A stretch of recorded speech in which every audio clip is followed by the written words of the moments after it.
نیک کام کرے گا تو ہم اس کو حیات طیبہ عطا کریں گے۔ یعنی مرد ہو یا عورت اگر اچھا کام کر رہا ہے تو اللہ کی طرف سے اس کو انعام دیا جائے گا۔ حیات طیبہ کی تفسیر بیان کی ہے علماء نے کہ حیات طیبہ کا مطلب کیا ہے۔ حیات طیبہ کہتے کسے تو کئی معنی کوئی میننگ بیان کیے گئے ہیں اس میں۔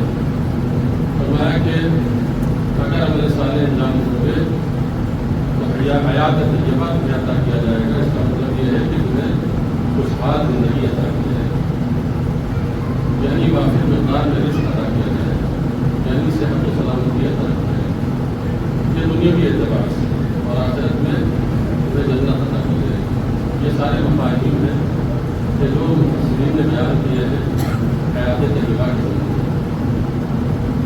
حیات طیبہ کی معراج ہے کربلا،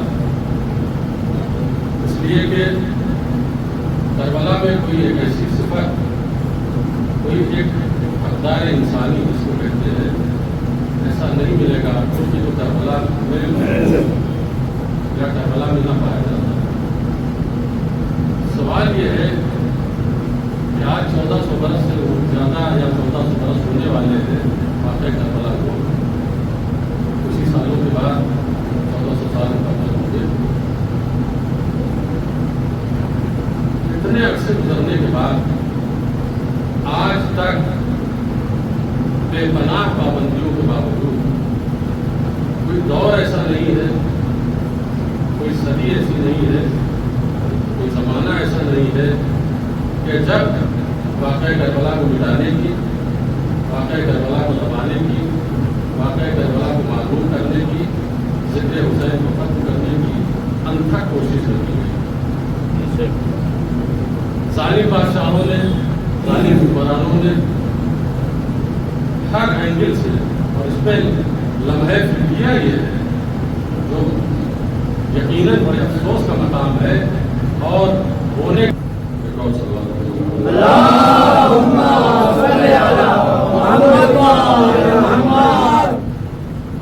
حیرت اس بات کی ہے کہ یہ پابندیاں جب لگی ہے، جس دور میں لگی ہے، لگانے والے مسلمان تھے۔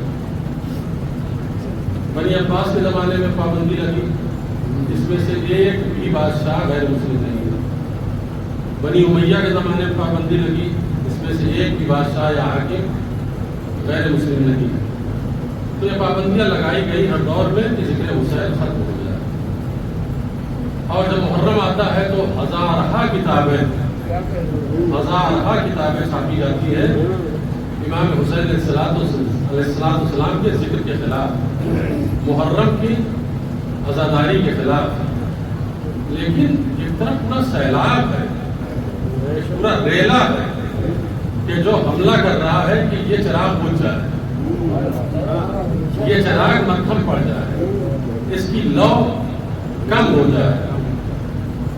نہ جانے کون سا معجزہ ہے ذکر حسین میں۔ یہ ساری کوششوں کے باوجود، ساری انتھک پابندیوں کے باوجود یہ ذکر نہ یہ کہ کم نہیں ہو رہا ہے بلکہ روز افزوں بڑھتا چلا ہے۔ پہلے مجلسیں کم ہوتی تھی، اب مجلسیں زیادہ ہونے لگی۔ پہلے کسی جگہ پہ ہوتی تھی، اب کہیں پر کوئی ایسی جگہ نہیں باقی ہے کہ جہاں پہ مجلس بڑے پیمانے پہ ہو، اور پورے سال ہو رہی ہے، یہ نہیں صرف محرم سے مخصوص۔ آپ حضرات بزرگ ہیں، ہم سے بہتر جانتے ہیں کہ جب ہمارے یہاں سالانہ مجالس ہوتی تھی تو سلسلہ تھا سالانہ مجالس کا، تو بس صرف بھلونی میں سالانہ مجالس ہوتی تھی، اطراف میں کہیں نہیں ہوتی تھی، کہیں کوئی سلسلہ نہیں تھا، صرف یہی 3 دن لنگر بڑھتا تھا، یہی کھانا کھلایا جاتا تھا، اور کہیں پر آغا ہوئی قبلہ سے ملاقات ہوئی تھی کماٹ میں، تو بھلونی تعریف کر رہے تھے۔ پہلے سن 70 میں بھلونی گیا تھا تو ایسے برتن ان کے ہاں دیکھے تھے جو میں نے یورپ میں نہیں دیکھے تھے۔ اس زمانے میں ایسے ایسے برتن علماء کے سامنے لا کے رکھے جاتے تھے، کویت سے آتے تھے لوگ، اچھے قسم کے۔ تو اس زمانے سے عزا ہو رہی ہے، لیکن عزا میں کمی نہیں واقع ہوئی، عزاداری روز افزوں بڑھتی جا رہی ہے۔ راز کیا ہے؟ اس راز کو سمجھنے کی کوشش کرنی چاہیے کہ یہ کیا وجہ ہے کہ ساری دنیا مل کر حملہ کر رہی ہے کہ حسین کا ذکر ختم ہو جائے، حسین کے ذکر کرنے والے ختم ہو جائے، محرم ختم ہو جائے، عزاداری ختم ہو جائے، زیارت میں پابندی لگ جائے، لیکن نہیں، یہ چراغ روز روز افزوں بڑھتا جا رہا ہے، اس کی لو دمکتی جا رہی ہے. کیا وجہ ہے؟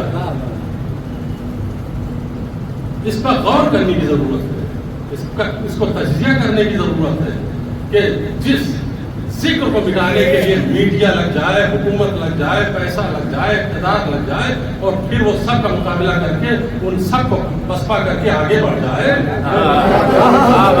کچھ تو راز ہے. یہ کیوں نہیں مل رہا؟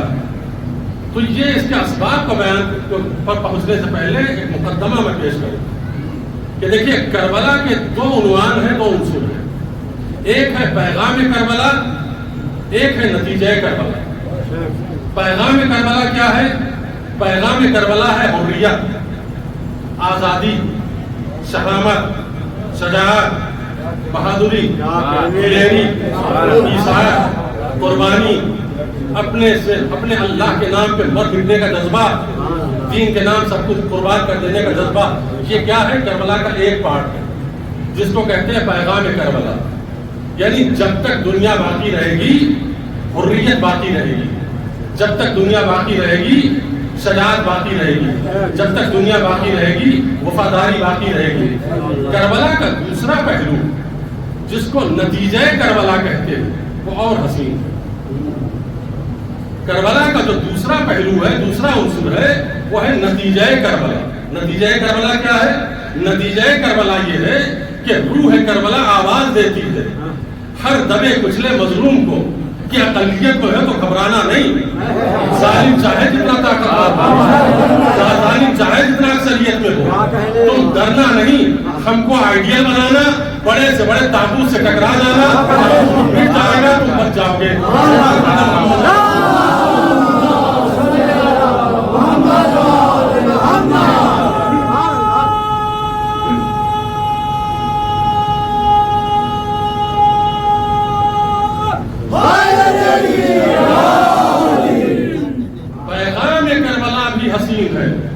نتیجہ کربلا بھی حسین ہے.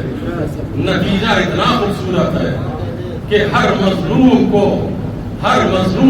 ہر دبے کچلے قوم کو ہر زمانے میں انجیکشن دے رہا ہے. گھبرانا نہیں، تم ہمارا نام لے کے قیام کرو کہ جیت جاؤ گے. مہاتما گاندھی کو بھی حسین کا سہارا لینا پڑا. یہ انقلاب آیا ہے جو ہندوستان میں، ہماری تاریخ ہے ہندوستان کی، کہ انہوں نے کربلا کے شہیدوں کا ذکر کیا کہ ہم نے حسین کو آئیڈیل بنایا. تو نتیجہ کربلا یہ ہے کہ جب تمہیں خوف طاری ہو تو گھبرانا نہیں، خوف زدہ نہ ہونا، بس کربلا کو آئیڈیل بنانا، حسین کی ذات کو پیش نظر رکھنا، بڑے سے بڑے تابوت سے ٹکرا جانا، اللہ تمہاری مدد کرے گا.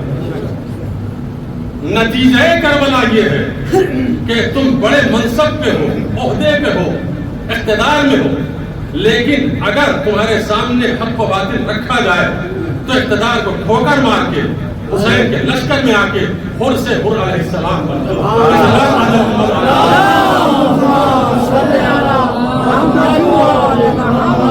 یہ ہے نتیجہ کربلا کہ تم تجزیہ کرو کہ حق کدھر ہے، باطل کدھر ہے، اقتدار کو ٹھوکر مارو اور حق کو گلے لگا لو. یہ حر سازی کا سلسلہ کربلا سے چل رہا ہے. ہر زمانے میں حسین حر پیدا کر رہے ہیں، ہر دور میں حسین حر پیدا کر رہے ہیں. کربلا حر ساز ہے، کربلا حر بنانے والی ایک جنگ ہے کہ جہاں سے ہر دور میں حر پیدا ہوتے رہے ہیں. تو پیغام کربلا حریت، شہامت، شجاعت، سب یہ سب پیغام. نتیجہ کربلا یہ کہ کبھی ڈرنا نہیں، مظلوم ہو تو اقلیت میں ہو تو ٹکرا جانا، تمہیں اللہ تمہاری مدد کرے گا. یہ ہے نتیجہ کربلا. کربلا باقی کیوں ہے؟ کربلا کا ذکر باقی کیوں ہے؟ یہ ہے امپورٹنٹ سوال. تو کچھ جوابات ہیں، کچھ وجوہات ہیں جو میں آپ کی خدمت میں پیش کر رہا ہوں. پہلی وجہ بقائے کربلا کی، پہلی وجہ ذکر نام حسین کی، بقا کی، یہ ہے کہ ارادہ الہی یہ ہے کہ حسین کا ذکر باقی رہے. ارادہ الہی یہ ہے کہ حسین کا ذکر باقی رہے. ارادہ الہی یہ ہے کہ عزاداری باقی رہے. اور جب اللہ ارادہ کر لیتا ہے کسی چیز کا تو وہ چیز مٹتی نہیں ہے، وہ چیز بنا نہیں ہوتی ہے۔ یہ اللہ کا ارادہ ہی تو تھا کہ دریا میں عصا مارا راستہ بن گیا۔ یہ اللہ کا ارادہ ہی تو تھا کہ اپنے خلیل کے لیے یا نار و کونی بردن و سلامن علی ابراہیم کہا اور آگ گلزار میں تبدیل ہو گئی۔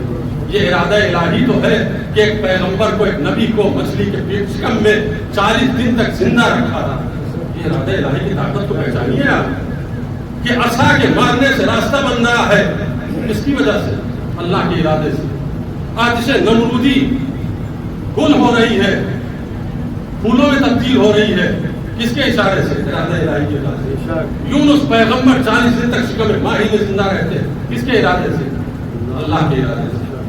مکڑی کے جالوں سے، معمولی جالوں سے اپنے وجہ تخلیق کائنات پیغمبر کو بچایا۔ تصور کر سکتا ہے کوئی؟ مکڑی کے جالوں سے کوئی کسی کو بچا سکتا ہے؟ لیکن جب وہ چاہے تو مکڑی کے جالے سے بچا سکتا ہے۔ یہ کیا ہے؟ ارادہ الہی کی طاقت کو پہچانیے۔ کنویں سے نکال کر غلامی کی منزل میں پہنچا کر پھر غلام سے بادشاہ بنا کر تخت شاہی میں بٹھانے والا ارادہ الہی کا۔ یہ کون ہے؟ جناب یوسف کو کی منزلیں پڑھیے، تاریخ کیا ہے کہ کنویں سے نکالے گئے، غلام بنا گئے، پھر بادشاہ کس نے بنا ہے؟ یہ ارادہ الہی۔ ارادہ الہی اگر ہو تو پیغمبر کو مکڑی کے جالے سے بچاتا ہے۔ ارادہ الہی ہو تو موسیٰ کو کے لیے دریا میں راستہ بناتا ہے۔ ارادہ الہی ہو تو جناب ابراہیم کے لیے آگ گلزار بنتی ہے۔ ارادہ الہی ہو تو جناب اسماعیل زیر خنجر زندہ رہ جاتے ہیں۔ یہ سب ارادہ الہی کی طاقت۔ تو جس طرح سے ارادہ الہی یہ ہے کہ خلیل زندہ رہ جائے، ذکر خلیل باقی رہ جائے، اسی طریقے سے ارادہ الہی یہ ہے کہ حسین کا ذکر باقی ہے۔ ابھی میں دلیلیں دوں گا آپ کے سامنے کہ ارادہ الہی کہاں کیوں کہہ رہا ہوں۔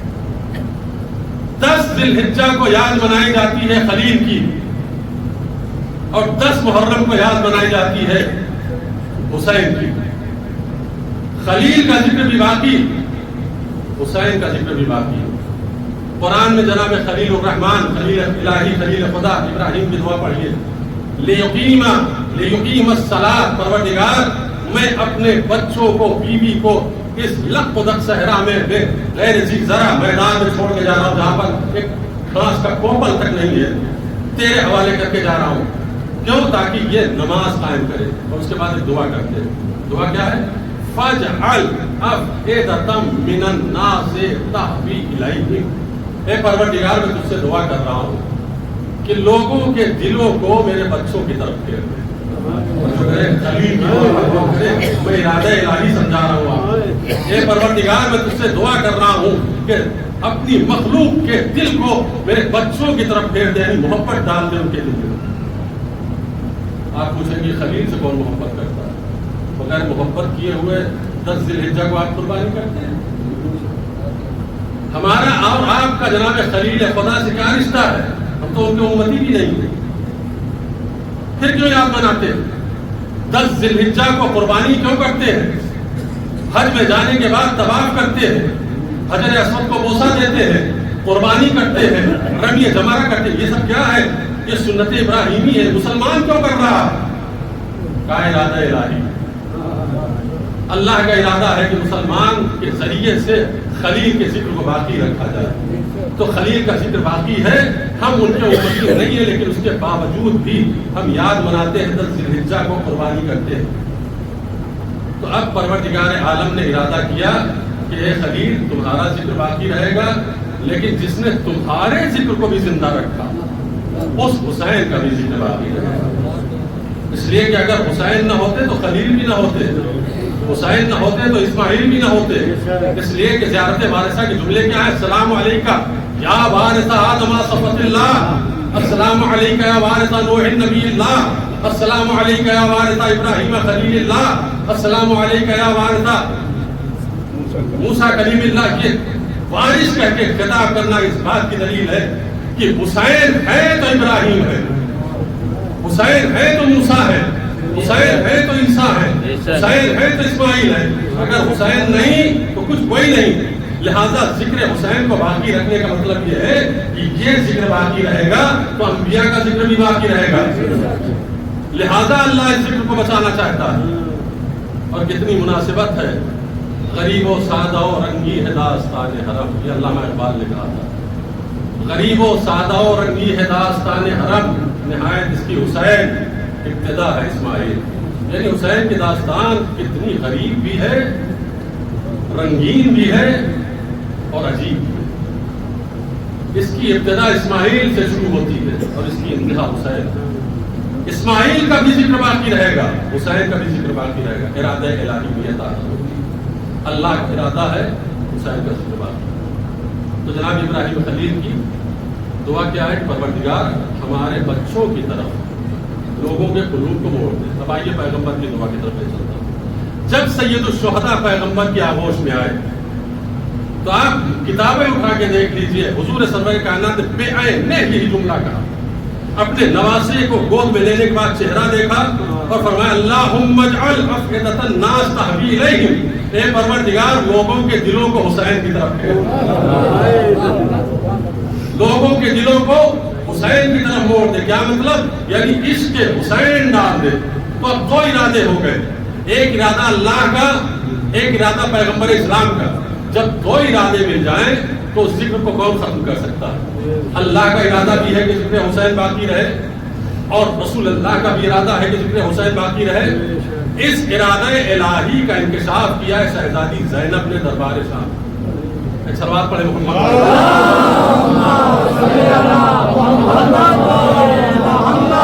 دربار شام میں شہزادی نے بتا دیا کہ ذکر مٹنے والا نہیں ہے. یزید سے مخاطب ہو کے کیا فرمایا کہ کئی دک وجہت جہدک، اے یزید جتنی مکاریاں کرنا ہو کر لے، جتنی کوششیں کرنا ہو کر لے. فوالذی شرفنا بالنبوۃ والوحی والکتاب والانتجاب لن تبلغ غایتنا ولا تمحو ذکرنا. اتنا جلال ہے شہزادی کے اس لہجے میں. یزید جیسے جابر اور ظالم بادشاہ کے دربار میں شہزادی اپنے فتح کا ڈنکا بجا رہی ہے، فرماتی ہے مکاریاں کرنا ہے کر لے، کوششیں کرنا ہے کر لے، لیکن اے یزید تو ہماری عظمت کی بلندی تک نہیں پہنچ سکتا. کیوں نہیں پہنچ سکتا ہے؟ فوالذی شرفنا بالوحی والکتاب والنبوۃ. اس لیے کہ اللہ نے ارادہ سمجھیے شہزادی اعلان کر رہی، اللہ نے ہمیں شرف بخشا ہے کتاب کے ذریعے، وحی کے ذریعے، نبوت کے ذریعے، بلند نسل کے ذریعے، اعلیٰ خاندان کے ذریعے. انتجاب کہتے ہیں اعلیٰ نسبی کو. بلند خاندان کے ذریعے، وحی کے ذریعے شرف بخشا ہے، نبوت کے ذریعے سے شرف بخشا ہے، قرآن کے ذریعے سے شرف بخشا ہے، اعلیٰ خاندان میں پیدا کر کے شرف بخشا ہے. یزید لن تبلغ غایتنا، تو ہماری بلندی تک نہیں پہنچ سکتا ہے. اور آخری جملہ کیا ہے؟ وجہ بتا رہی ہے، لا تمحو ذکرنا. یزید کو ہمارے ذکر کو مٹا بھی نہیں سکتا ہے. سلام پڑھ محمد.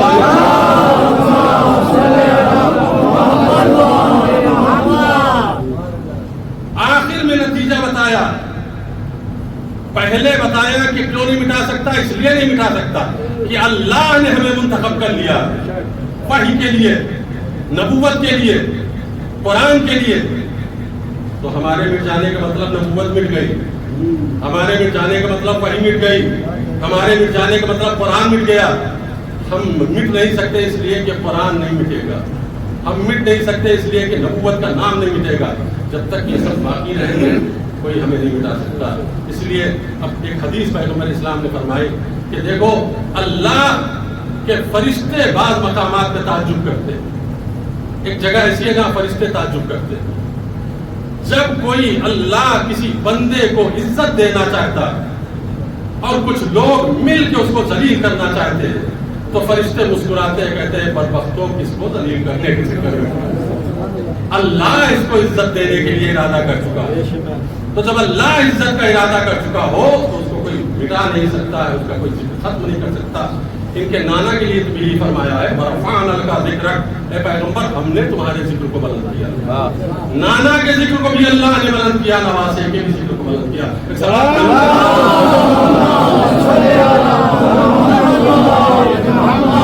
لیکن یہ ارادہ الہی ملتا کب ہے؟ کیا یہ ایسے ہی ہے فری آف کاسٹ، جو چاہے جہاں سے دل چاہے اٹھا لے، اللہ کا ارادہ ایسے مل جائے گا، فری میں مل پڑ رہا ہے؟ کہ کچھ شرائط ہے، اس کی کچھ شرطیں ہیں، جب تک وہ شرط انسان کے اندر نہ پائی جائے اس وقت تک یہ ارادہ الہی ہاتھ نہیں آتا۔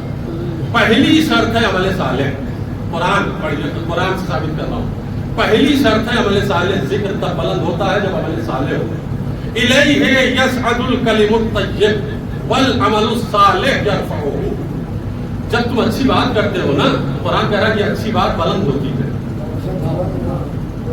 الیہ یصعد، یصعد یعنی صعود کرتی ہے، عروج پہ جاتی ہے، بلند ہوتی ہے۔ کیا بلند ہوتی ہے؟ الکلم الطیب، تمہاری زبان سے اچھی بات جب نکل رہی ہے تو یہ بلند ہوتی ہے، یہ اوپر جاتی ہے، یہ محفوظ رہتی ہے۔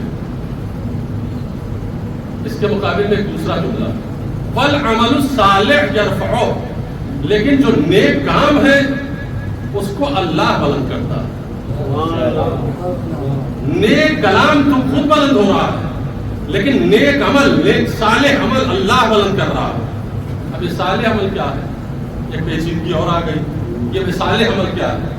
کہ جس کو اللہ بلند کرتا ہے، اور جب وہ بلند کرتا ہے تو بھی ختم نہیں ہوتا ہے۔ تو اب آئیے سورہ توبہ کی طرف۔ میں عمل صالح کی ڈیفینیشن آپ کو بتا رہا ہوں، اور اسی سے حسین کو سمجھنے میں آسانی ہوگی، سید الشہداء کو سمجھنے میں آسانی ہوگی کہ قرآن کہہ رہا ہے کہ عمل صالح کو اللہ بلند کرتا ہے، اور یہ عمل صالح ہے کیا پروردگار، یہ بھی تو بتا دے۔ تو قرآن نے سورہ توبہ میں بالکل کلیئر واضح طور پر عمل صالح کو بیان کیا، بِأَنَّ ذَلِكَ لَا يُصِيبُهُمْ، توجہ کیجئے، بِأَنَّ ذَلِكَ لَا يُصِيبُهُمْ ظَمَأٌ وَلَا نَصَبٌ وَلَا مَخْمَصَةٌ فِي سَبِيلِ اللَّهِ وَلَا يَطَئُونَ مَوْطِئًا يَغِيظُ الْكُفَّارَ وَلَا يَنَالُونَ مَيْلًا مِنْ عَدُوٍّ إِلَّا وَلَهُمْ كُتِبَ بِهِ عمل صالح۔ کوئی بھی، توجہ کیجئے ترجمے پر، کوئی بھی راہ خدا میں تمہیں بھوک لگتی ہو یا پیاس لگتی ہو یا تکلیف پہنچتی ہو یا راہ خدا میں تم قدم آگے بڑھاتے ہو، لا ظمأ بھوک، لا نصب مشقت تکلیف، لا مخمصہ بھوک، ولا یطعون موطئا قدم اٹھانا آگے بڑھنا اللہ کی راہ میں، ایسا اقدام کہ جس سے کافر غضبناک ہو جائے، یعنی اللہ کے لیے باہر نکلے ہو تو کافر کو تم نے غضب میں اور غصے میں ڈال دیا۔ ولا ینالون میلا من عدو، کوئی چھوٹا سا زخم بھی دشمن کی طرف سے تمہارے جسم پہ جو لگتا ہے، الا کتب لہم بہ عمل صالح۔ اتنا سب کہنے کے بعد اللہ نے کہا یہ جتنے کام تم نے کیے ہماری راہ میں، یہ سب عمل صالح کے طور پہ ہم لکھتے ہیں۔ کون کون سے کام؟ ہماری راہ میں جو بھوکے رہ گئے ہو، پیاسے رہ گئے ہو، ہماری راہ میں جہاد کیا ہے، اپنا وطن چھوڑا ہے، کافروں کو غضبناک کیا ہے، زخم کھایا ہے، اس کو ہم عمل صالح لکھتے ہیں۔ کتب لہم بہ عمل صالح، ہم لکھتے ہیں عمل صالح۔ ان اللہ لا یضیع اجر المحسنین، اللہ محسنوں کے اجر کو ضائع نہیں کرتا۔ آیت یہ نہیں ختم ہوئی۔ ولا ينفقون صغيرة ولا كبيرة ولا يقطعون واديا الا كتب لهم، اور کوئی چھوٹا سا خرچہ یا بڑا خرچہ اللہ کی راہ میں جو تم کرتے ہو، یا کوئی میدان طے کرتے ہو اللہ کی خوشنودی کے لیے، تو اس کو بھی عمل صالح کے طور پہ لکھ لیتا ہوں۔ تمہاری بھوک عمل صالح، تمہاری پیاس عمل صالح، تمہارا میدان جنگ میں جانا عمل صالح، دشمن سے کے لشکر سے زخم کھانا عمل صالح، راہ خدا میں پیسہ خرچ کرنا عمل صالح، اور وادی اور میدان میں ہجرت کرنا یہ عمل صالح اللہ لکھ لیتا ہے۔ میں آپ سے پوچھتا ہوں، ان میں سے کون سی ایسی مصیبت ہے جو کربلا میں نہیں ہے؟ کربلا سمجھیے قرآن سے، کون سی ایسی مصیبت ہے جو کربلا میں نہیں ہے؟ ان تمام مصیبتوں کو ہم لکھتے ہیں عمل صالح کے طور پر۔ بھوکے ہو، ہم نے لکھ دیا کہ تم نے عمل صالح انجام دیا، پیاسے ہو عمل صالح، تم نے دشمن کا مقابلہ کیا عمل صالح، خرچ کیا چھوٹا بڑا عمل صالح۔ کربلا میں بھوک، کربلا میں پیاس، کربلا میں زخم، کربلا میں خرچ، چھوٹا بڑا خرچ کی بات نہیں ہے. کربلا میں جو خرچ کیا ہے حسین نے کوئی تصور بھی نہیں کر سکتا کیا کیا خرچ کیا. علی اکبر کی جوانی خرچ کی ہے حسین, عباس کے بازو خرچ کیے ہیں حسین نے, اور ایک ایسی عظیم قیمتی نعمت دی ہے بارگاہ الہی میں اس کا مقابلہ صبح قیامت تک کوئی شے کر ہی نہیں سکتی. اپنی جان کا نذرانہ پیش کیا. قرآن کہہ رہا ہے سب عمل صالح ہے, اور جب عمل صالح ہوتا یرفعہ اللہ, اللہ اس کو بلند کرتا ہے. تو کربلا کو بلند کون کر رہا ہے؟ اللہ. تو جس کو اللہ بلند کرے اس کو کون نیچے کر سکتا ہے, اس کو کون مٹا سکتا ہے؟ حسین کو ذکر کو اللہ بلند کر رہا. کیوں؟ اس لیے کہ کربلا میں پیاس ہے, کربلا میں بھوک ہے, کربلا میں زخم ہے, کربلا میں خرچ ہے. یہ ساری قربانیاں دی ہیں حسین ابن علی نے, تو اللہ نے کہا کہ عمل صالح کو ہم نے نہیں کیا.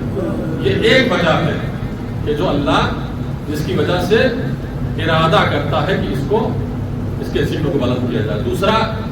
دوسرا سبب کیا ہے کہ جس کی وجہ سے اللہ عزت دیتا ہے اور بلندی عطا کرتا ہے؟ بہت غور سے سنیے. یرفع اللہ الذین آمنوا, اللہ مومنوں کو بلند کرتا ہے.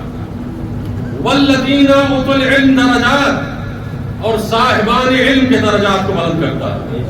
جن کے پاس علم ہے, روحانی علم ہے, ان کے درجوں کو بلند کرتا ہے. حسین سے بڑا عالم کون ہے؟ حسین سے بڑا مومن کون ہے؟ تو اس لیے قرآن کہہ رہا ہے کہ ہم ان کے ذکر کو بلند کریں گے, ہم ان کے ذکر کو باقی رکھیں گے. اور ایک حدیث سن لیجیے, ایک سلوات پڑھے محمد والے.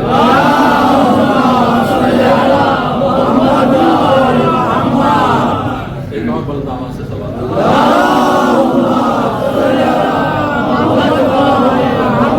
بلندی کے دو عنصر قرآن نے بیان کیا, عمل صالح اور علم. یرفع اللہ, اللہ بلند کرتا ہے صاحبان علم کو. اور ایک تیسرا سبب چھٹے امام نے بیان کیا, من تواضع للہ رفعہ اللہ ومن تکبر وضعہ اللہ.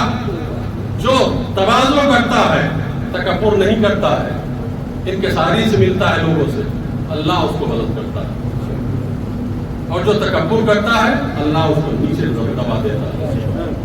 ومن تکبر وضعہ اللہ, اللہ اس کو پھنسا دیتا ہے جو تکبر کرتا ہے. چھٹے امام سے کسی نے پوچھا کہ مولا انسان تکبر کیوں کرتا ہے؟ کہا ہر متکبر, اتنا خوبصورت نفسیاتی جملہ ہے, کہا ہر متکبر پہلے احساس حقارت کرتا ہے اپنے اندر, پھر اس حقارت کو ختم کرنے کے لیے خود کو بڑا ثابت کرنے کی کوشش کرتا ہے. اسی کا نام تکبر. اپنے کو حقیر جب تک کوئی نہیں سمجھے گا تکبر نہیں کرے گا.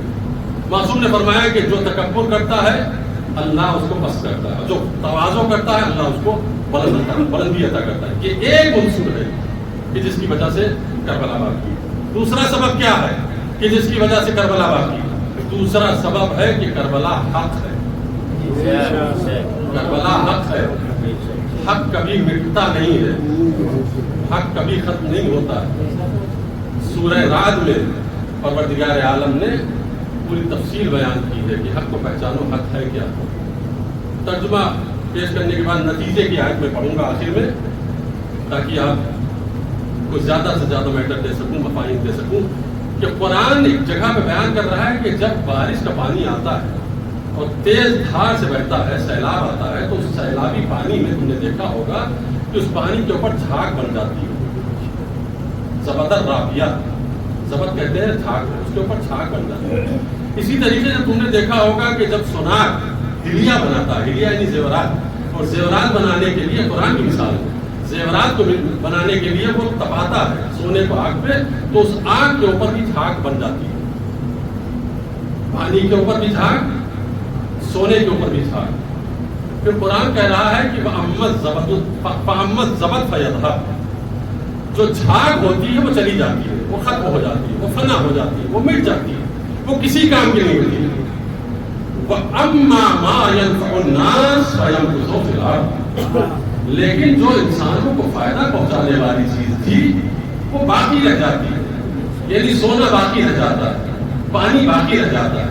پھر قرآن کہتا ہے کذالک یضرب اللہ الحق والباطل, اللہ اسی طریقے سے حق اور باطل کی مثال دیتا ہے. اسی طریقے سے حق و باطل کی مثال دیتا ہے. پہلے کیا کہا کہ پانی کے اوپر جھاگ، سونے کے اوپر جھاگ، پھر جھاگ کو کہا فنا فنا ہو جاتا ہے، کیوں؟ اس لیے کہ یہ باطل ہے. پانی باقی رہ جاتا ہے، سونا باقی رہ جاتا ہے، کیوں؟ اس لیے کہ دونوں حق ہے. تو جو حق ہوتا ہے وہ باقی رہتا ہے، جو باطل ہوتا ہے وہ مٹ جاتا ہے. کربلا حق ہے. آپ کہیں گے صاحب کیسے کہہ دیا کربلا حق ہے؟ راہ کربلا میں جب سرکار سید الشہداء کو پشت فرس پہ نیند آئی اور ایک مرتبہ آنکھ کھلی تو فرمایا انا للہ و انا الیہ راجعون، ہم اللہ کی طرف سے اور اللہ کی طرف پلٹ کے جائیں گے. تو پہلو میں شہزادے جناب علی اکبر نے کہا بابا اولسنا علی الحق، بابا کیا ہم حق پہ نہیں ہے؟ فرمایا بیٹا ہم حق پہ نہیں ہوں گے تو کون ہوگا؟ ہم حق پہ نہیں ہوں گے تو کون ہوگا؟ تو شہزادے نے کیا فرمایا کہ بابا پھر اب پرواہ نہیں ہے کہ موت ہم پہ ٹوٹ پڑے یا ہم موت پہ ٹوٹ پڑے. یعنی فیصلہ کر دیا چلنے سے پہلے کہ پہچانو ہماری جنگ حکومت کے لیے نہیں ہے، ہماری جنگ ہے حق و باطل کے لیے. یہ حق کی جنگ ہے کہ جو حسین لڑنے کے لیے جا رہے ہیں. تو کربلا حق ہے اس لیے باقی رہے گا. قرآن نے پانی کو حق کہا ہے، امام حسین نے کربلا کو حق کہا ہے. اب دونوں کے نتیجہ نکالیے. قرآن کہہ رہا ہے وَجَعَلْنَا مِنَ الْمَاءِ كُلَّ شَيْءٍ حق، ہم نے ہر شے کو پانی سے زندگی دی ہے. کیوں؟ اس لیے کہ پانی حق ہے، کربلا حق ہے. مقصد کیا ہے؟ یعنی جس طریقے سے انسان پانی سے زندہ ہے اسی طریقے سے کائنات حسین سے زندہ ہے.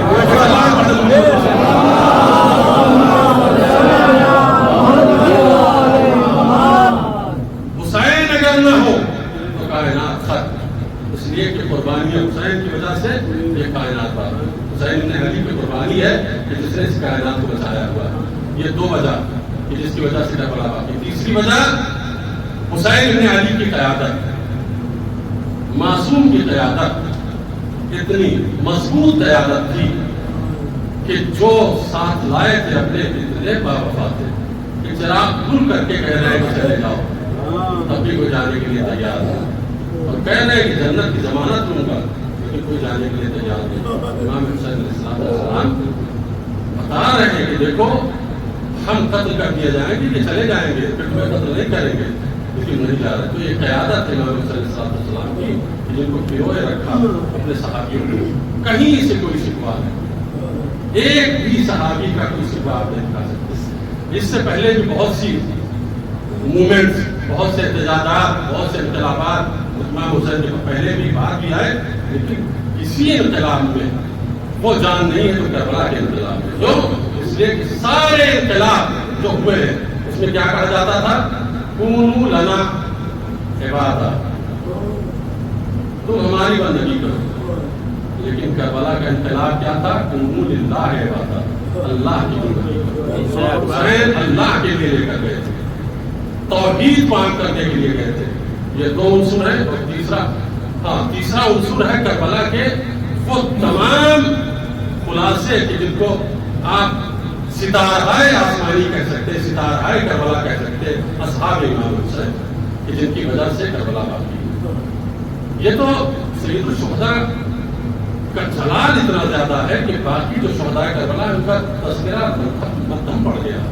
جیسے آپ دن میں جب باہر نکلتے ہیں تو آپ کو کوئی تارہ نظر آتا ہے؟ ایک بھی تارہ نظر نہیں آتا. کیا تارے آسمان سے غائب ہو جاتے ہیں؟ رہتے ہیں آسمان میں پھر دکھائی کیوں نہیں دیتے؟ کا سورج کی روشنی اتنی زیادہ ہے کہ ستارے سب مدھم ہو گئے، سب چھپ گئے. کربلا میں سب سورج ہے لیکن حسین ابن علی کا سورج اتنا تابناک کہ سارے ستارہ کربلا اس نور خورشید حسین کے پرتوں میں چھپ گئے. سلام علی محمد.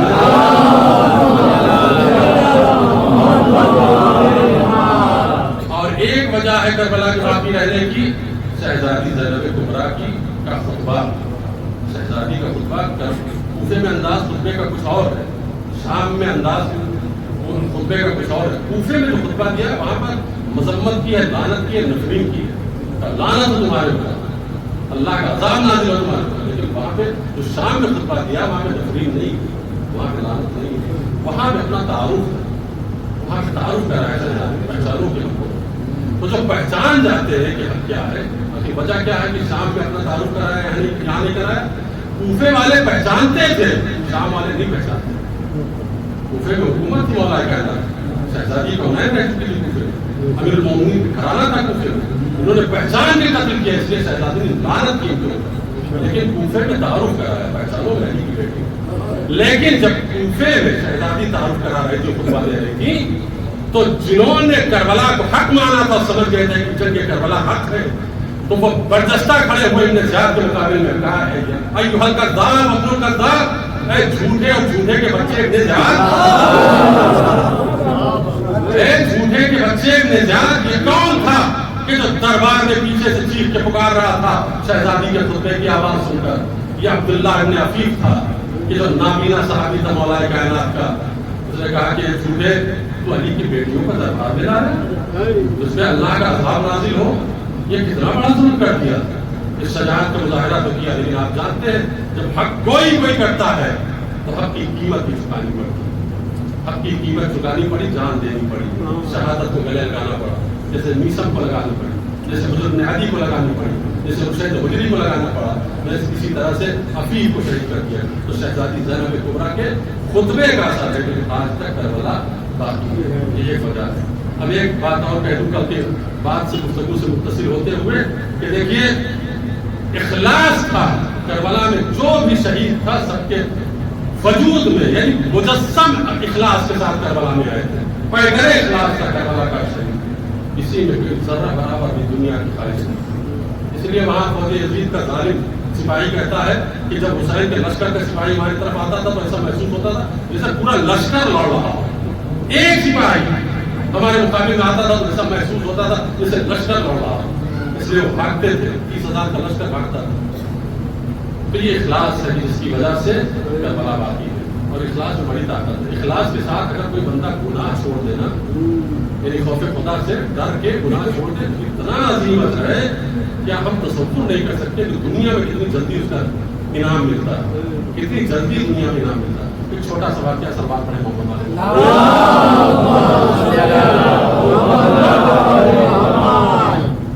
حضور سرور کائنات کے زمانے میں ایک مسلمان ہے، جوان ہے، خوبصورت ہے، ہینڈسم ہے، اچھے لباس پہن کے خوبصورتی کے ساتھ خوشبو لگا کے مسجد میں آتا ہے، پابندی سے نماز پڑھتا ہے جماعت کی، لیکن عادت دوری ہے بیچارے چوری بھی کرتا ہے.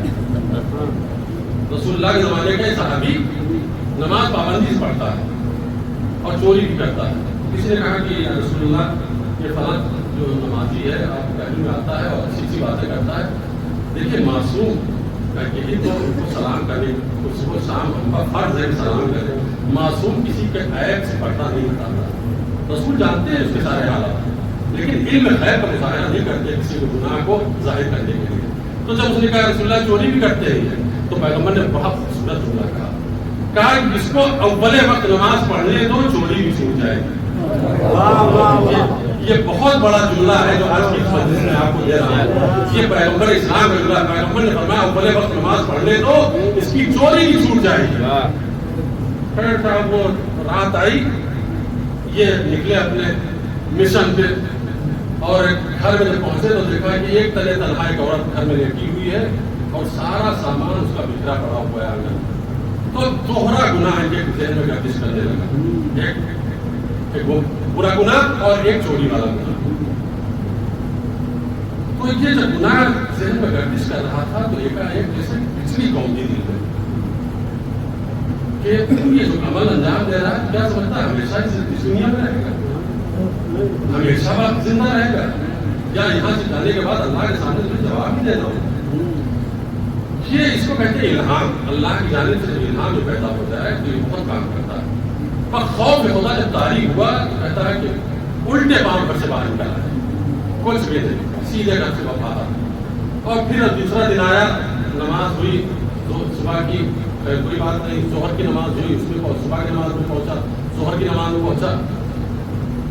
نماز سب کوئی پیغمبر اسلام صحابیوں کے ساتھ بیٹھے ہوئے تھے کہ رات کی وہ عورت جس کے گھر میں گھسے تھے وہ پیغمبر کی بارگاہ میں اور آ کے کہتی ہے یا رسول اللہ میں تلے تنہا ہوں، آپ کے پاس آئی ہوں کہ آپ میرے اوپر کرم کیجئے، کوئی بہترین رشتہ ڈھونڈ کے میری شادی کرا، کوئی بہترین رشتہ تلاش کر کے یا رسول اللہ میری شادی کرا دیجیے. تو رسول اللہ نے جوان کی طرف اشارہ کیا، کہا کہ جوان پسند ہے تمہیں؟ کہا رسول اللہ بہترین پسند ہے آپ کی، جو آپ کی پسند ہو میری پسند۔ تو کہا میں ان کا نکاح تمہارے ساتھ پڑھ دیتا ہوں۔ رسول اللہ نے نکاح پڑھا، رسول اللہ نے مسجد میں ان کا نکاح پڑھا۔ تو اس کے مقصد کیا ہے کہنے کا، واقعہ بیان کرنے کا، کہ جب گناہ چھوڑا تو پروردگار عالم نے 24 گھنٹے کے اندر جو 2 چیزیں حاصل گناہ کے ذریعے سے حاصل کرنا چاہتا تھا، توبہ کر لیا تو حلال کے ذریعے سے وہ دونوں چیزیں اللہ نے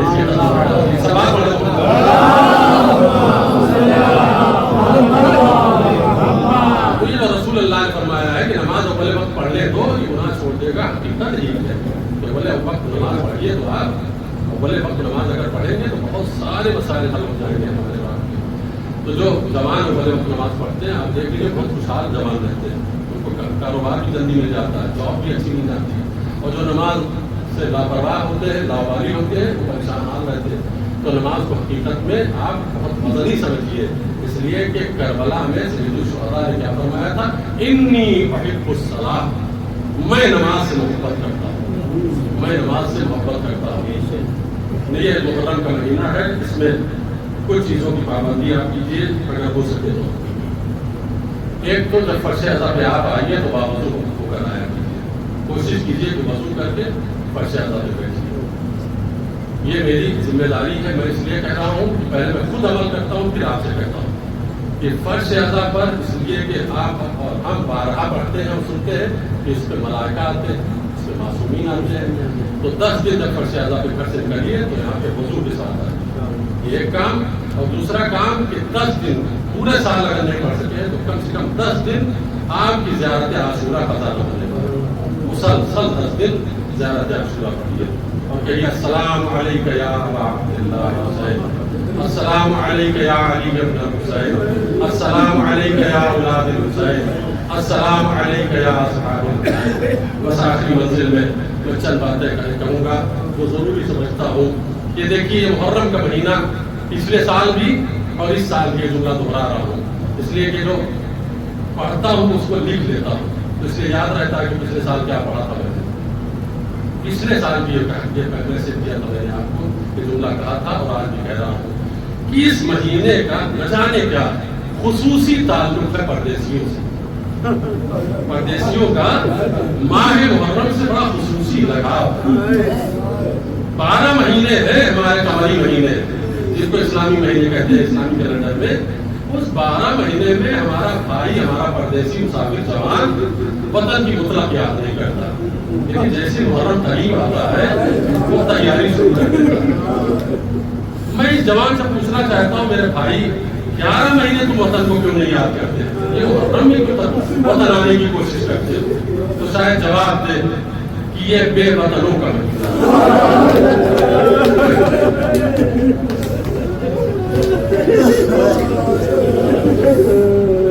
اس لیے کہ زیارت ناحیہ کا جملہ ہے، امام زمانہ فرماتے ہیں سلام ہو ان ہستیوں پر جن کو جبرن وطن چھڑوایا، سلام ہو ان ہستیوں پر جن سے جبرن وطن چھڑوایا گیا۔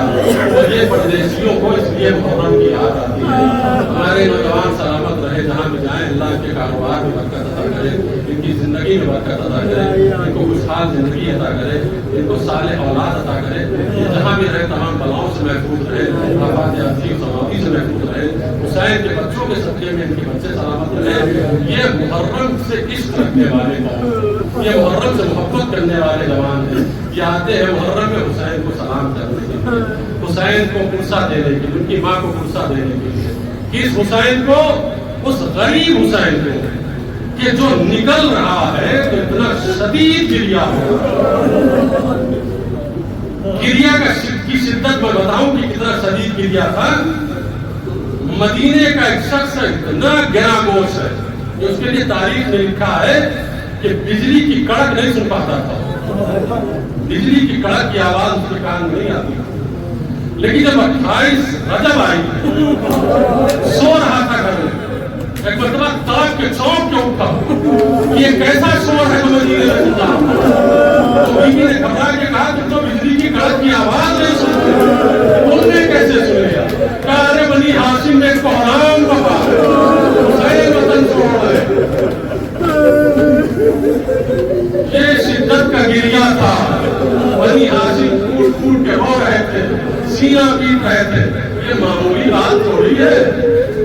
علی اصغر 6 مہینے کے نہیں ہوئے ہیں، 10 محرم کو 6 مہینے کے ہوں گے، ابھی پیدا ہوئے ہیں جناب علی اصغر۔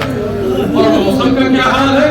چلچلاتی ہوئی دھوپ ہے، تیز گرم لو ہے، ہوا ہے، اس میں حسین اپنے چھوٹے چھوٹے بچوں کو لے کر وطن سے بے وطن ہو رہے ہیں۔ ایک پردیس سے آئے ہوئے میرے بھائی جوانوں، تمہیں سلام ہو، حسین ابن علی تمہاری عزاداری قبول کرے۔ حسین پردے وطن کو چھوڑ کر پردیس جا رہے ہیں، تم پردیس سے اپنے وطن آئے ہو، سلام کرو۔ السلام علی الحسین وعلی علی ابن الحسین وعلی اولاد الحسین۔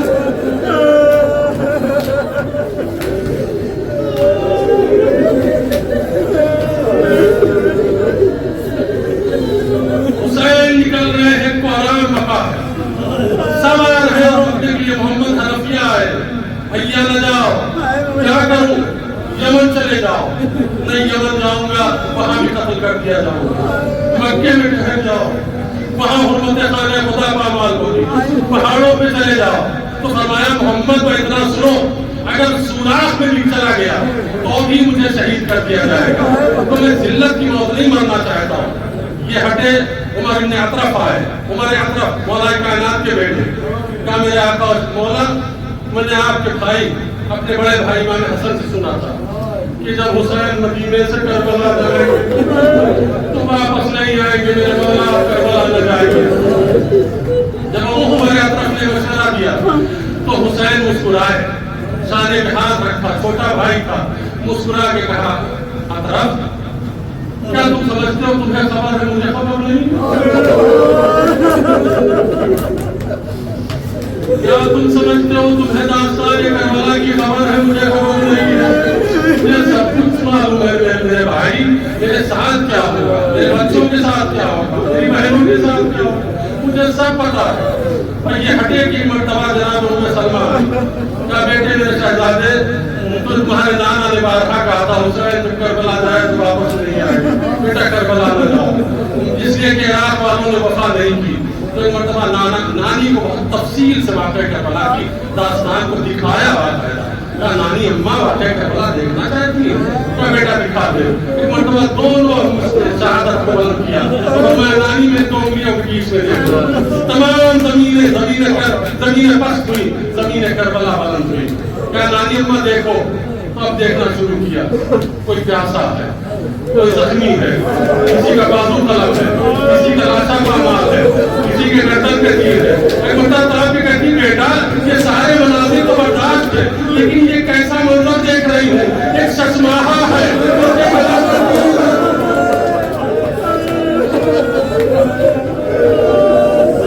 میرے لال حسین، یہ ششماہا کے گلے پہ تیر کون مار رہا ہے ششماہا کو؟ نانی اماں یہ میرا اثر ہے، میں طلب آپ کے لیے جاؤں گا، اس کو قتل کیا جائے گا۔ بیٹا جاؤ، خدا حافظ۔ چلے، سوار ہوئے، عبداللہ ابن عباس آئے، میرے آقا نہ جائیے، عبداللہ مجھے جانا ضروری ہے، اگر نہیں جاتا تو نانا کا دین نہیں بچے گا۔ تو عبداللہ نے ایک مشورہ کیا، کہا میرے آقا اگر جاتے ہیں تو چلے جائیے، لیکن ایک مشورہ ہے، بہنوں کو ساتھ نہ لے جائیے،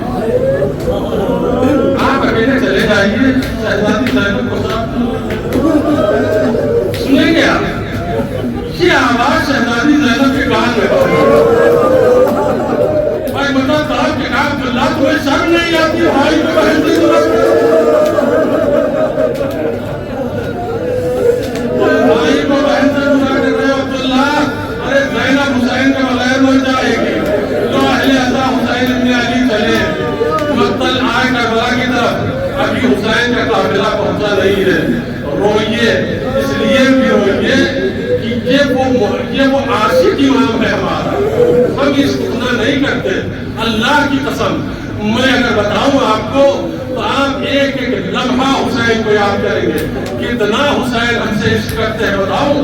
صاحب طبعۃ الساکبات مقتل کی کتاب وہ لکھتے ہیں کہ حسین نے سمر کہتا ہے کہ جب وقت آخر نشیب میں حسین کے سینے میں سوار ہوا تو میں نے دیکھا کہ حسین کے لبوں کو جنبش ہے، حسین کو زیر لب بلند بول رہے ہیں، بات کر رہے ہیں. مجھے سمجھا کہ شاید بدعا کر رہے ہیں. میں قریب گیا کہ دیکھوں کیا کہہ رہے ہیں. کیا کہہ رہے تھے معلوم ہے؟ کیا کہہ رہے تھے معلوم ہے؟ الہی شیعتی و محبی، یا اللہ میرے شیعوں کو بخش دے، میرے چاہنے والوں کو بخش دے. ارے کس ہنگام میں یاد کر رہے ہیں یہ تو سوچو. 3 دن کا بھوکا پیاسا جوان بیٹا مارا گیا، جوان بھائی مارا گیا، چشمہ مارا گیا، بھتیجے مارے گئے، بھانجے مارے گئے، اصحاب مارے گئے، سب قتل ہو گئے. اب یہ معلوم ہے میری شہادت کے بعد میری بہن بیٹیوں کے بازوؤں میں رسل بنے گی. ارے سب کو بھول کے کس کو یاد کر رہے ہیں؟ یا اللہ میرے شیعوں کو معاف، یا اللہ میرے محبوں کو معاف کر دے، ان کی خطاؤں کو معاف کر دے. کب کب یاد کیا حسین نے؟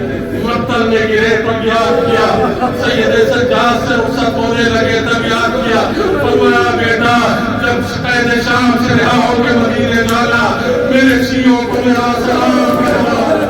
حسین نے ایسے ہنگام میں یاد کیا جب کوئی کسی کو نہیں یاد کرتا، کوئی کسی کو یاد نہیں کرتا. ارے اس وقت یاد کیا جب شہزادی سکینہ سے فرمایا، جب جناب علی اصغر کو مقتل میں لے کر گئے اور تیر لگا تو کیا کہا؟ لَيْتَكُمْ فِي يَوْمِ عَاشُورَا جَمِيعًا تَنظُرُونِي. اے میرے شیعوں